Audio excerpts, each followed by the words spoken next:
Hello everyone, welcome to competitive exams tech prep. मेरा नाम पुष्पांजलि और आज की इस वीडियो के अंदर हम डिस्कस करेंगे qualities and functions of an entrepreneur.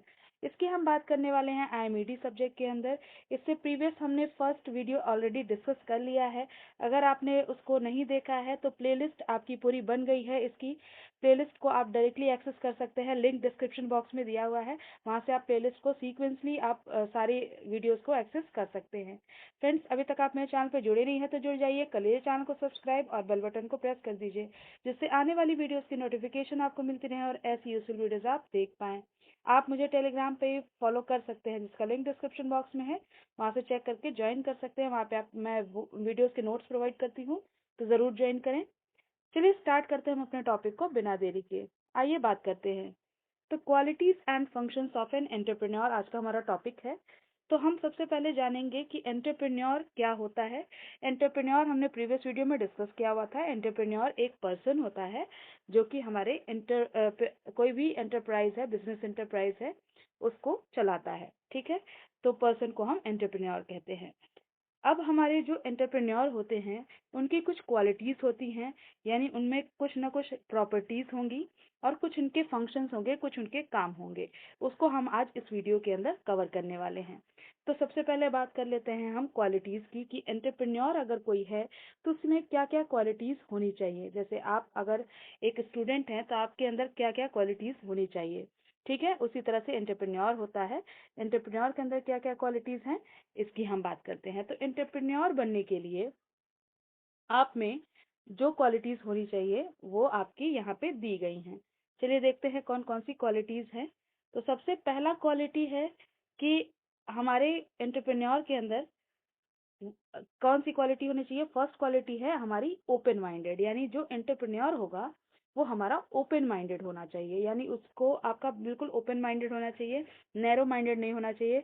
उसकी सोच जो है अगर ज़्यादा जो है अपनी सोच को कह सकते हैं कि ओपन माइंडेड रखेगा तो उसकी बिजनेस ज़्यादा ग्रो करेगी। ठीक है, तो ओपन माइंडेड होना चाहिए।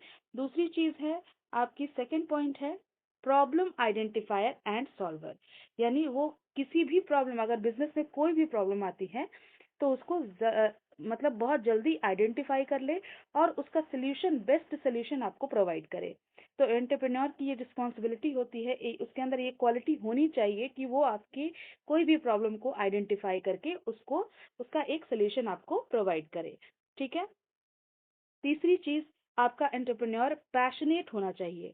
ठीक है, पैशनेट मतलब कि वो जो बिजनेस कर रहा है उसको बहुत ही पैशन के साथ उसको करे, जिससे वो उसके बिजनेस में ज्यादा उसको प्रॉफिट हो सके।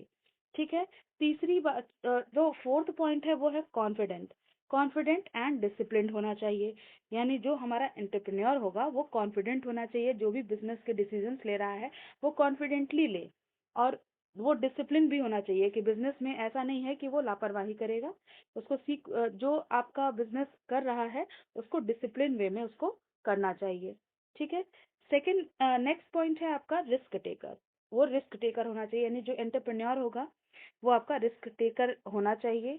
अगर कोई भी बिजनेस में रिस्क आता है, बिजनेस में बहुत सारे रिस्क आते रहते हैं, तो उन रिस्क को वो जो है इजीली टॉलरेट कर ले, इजीली उन रिस्क को वो ले पाए।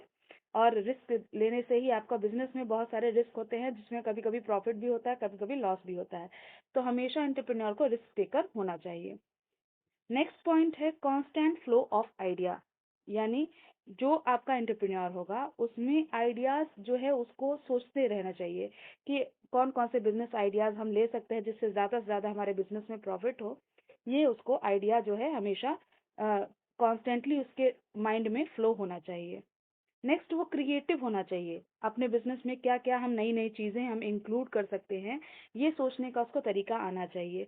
ठीक है, तो ये क्वालिटीज़ होनी चाहिए कि क्रिएटिव हो एंटरप्रेन्योर। नेक्स्ट पॉइंट है कॉम्पिटिटिव होना चाहिए।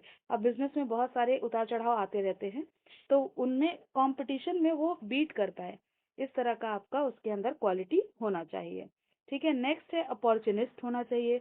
जब भी कोई बिजनेस में अपॉर्चुनिटी मिलती है, जहाँ पे आपको दिख रहा है कि ज़्यादा से ज़्यादा प्रॉफिट हो सकता है, वहाँ पे वो अपॉर्चुनिटी को ग्रैब कर पाए।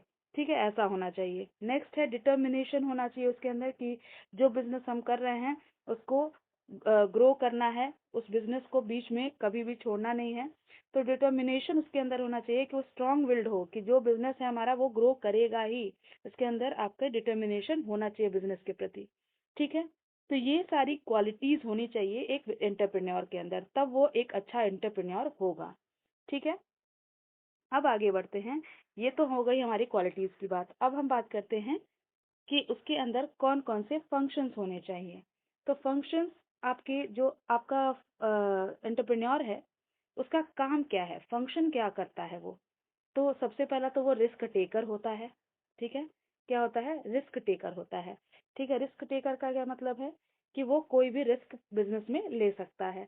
तो जो एंटरप्रेन्योर होगा वो किसी भी तरह का रिस्क जो है वो लेगा बिजनेस में। जब भी वो बिजनेस स्टार्ट कर रहा है तो बहुत सारे रिस्क आ सकते हैं बिजनेस के अंदर। तो वो आपका स्टार्टिंग में जब बिजनेस की स्टार्ट कर रहा है तो भी कई किसी भी तरह का रिस्क लेने को तैयार रहे। और उसके बाद से अगर उसकी जो रिस्पॉन्सिबिलिटी है, ठीक है, जो भी उसकी रिस्पॉन्सिबिलिटी है अपने बिजनेस के प्रति, वो आपका उसको इजीली वो बहुत अच्छे ढंग से उस रिस्पॉन्सिबिलिटी को निभाए। ठीक है, ये उसके अंदर जो है वो ये उसका फंक्शन होता है बेसिकली। ठीक है, नेक्स्ट है सेल्स पर्सन होना चाहिए। जो एंटरप्रेन्योर है वो सेल्स पर्सन होगा। अगर वो एंटरप्रेन्योर है तो उसको एक गुड सेल्समैन भी होना चाहिए। अगर वो आपका एंटरप्रेन्योर सेल नहीं कर पाता है कुछ भी, तो वो आपका सक्सीड कभी भी नहीं कर पाएगा बिजनेस में। बिजनेस में क्या है कि आप अपने प्रोडक्ट को जब तक अच्छे से सेल नहीं करना जान रहे हैं तब तक आप एक अच्छे एंटरप्रेन्योर नहीं माने जाएंगे। तो एंटरप्रेन्योर को हमेशा बेस्ट सेलर होना चाहिए। ठीक है, वो अपने बिजनेस के लिए जो भी मार्केटिंग है, एडवर्टीजमेंट करना है प्रोडक्ट का, उसके लिए पूरा रिस्पॉन्सिबल कौन होता है, एंटरप्रेन्योर होता है। कि क्या क्या सर्विसेज क्या क्या प्रोडक्ट हम दे रहे हैं, उसकी मार्केटिंग और उसका एडवर्टाइजमेंट करना एंटरप्रेन्योर का ही काम होता है। ठीक है, अब नेक्स्ट है आपका गोल गेटर, यानी गोल गेटर होना चाहिए। जो एंटरप्रेन्योर जो है वो एक गोल सिर्फ जो है गोल को सेट नहीं करेगा, जबकि उस गोल को उसको अचीव भी करना है। ठीक है, गोल को सेट करने के साथ अगर मान लीजिए बिजनेस में उसने एक गोल सेट कर लिया है कि मुझे इस गोल तक पहुंचना है, तो उस गोल को सिर्फ सेट नहीं करना है, उसको अचीव भी करना है। ठीक है, नेक्स्ट वो लीडर होना चाहिए। बिजनेस में जो एंटरप्रेन्योर होता है वो एज अ लीडर वर्क करता है। तो जो आपका एंटरप्रेन्योर है उसके लिए एक चैलेंज होता है कि वो आपका एज अ लीडर काम कर रहा है अगर, तो जो आपके लीडरशिप में जो भी मेंबर्स आपके आ रहे हैं, टीम मेंबर जो हैं, उनको अच्छे से वो लीड करे। ठीक है, ये उसके अंदर क्वालिटी होनी चाहिए और ये काम है एंटरप्रेन्योर का कि वो एक लीडर की तरह काम करे बिजनेस में। ठीक है, नेक्स्ट आगे बढ़ते हैं। नेक्स्ट उसका फंक्शन क्या है कि वो एक डिसीजन मेकर होना चाहिए। ठीक है, डिसीजन मेकर है यानी वो जो भी बिजनेस में डिसीजंस लेने हैं वो एक एंटरप्रेन्योर बिजनेस को में डिसीजंस लेता है।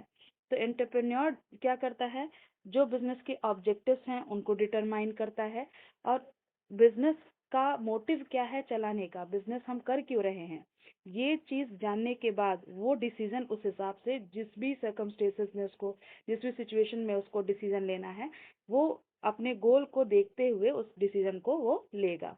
ठीक है, नेक्स्ट है आइडेंटिफाइज एंड सॉल्व प्रॉब्लम, यानी प्रॉब्लम को आइडेंटिफाई करेगा और सॉल्व करेगा। ये भी आपका बिजनेस में एंटरप्रेन्योर का ही काम होता है कि जो भी एंटरप्रेन्योर बिजनेस चला रहा है उसमें जो भी प्रॉब्लम्स आ रही हैं उनको आइडेंटिफाई करना और सॉल्व करना, उसके उसका एक सोल्यूशन निकालना, ये काम होता है एंटरप्रेन्योर का। ठीक है, तो हमने दोनों चीजें देख ली, प्रॉपर्टीज क्या होती हैं और फंक्शंस क्या हैं हमारे एंटरप्रेन्योर के। आई होप आपको अच्छा लगा होगा, समझ में आया होगा। अगर वीडियो पसंद आ रही है तो उसको लाइक करिएगा, ज़्यादा से ज़्यादा इसको शेयर करिए। जितने ज़्यादा आप इसमें जो है अप्रिशिएशन देंगे उतना ही ज़्यादा मैं वीडियोस को अच्छी तरह से ला पाऊंगी। Thank you for watching.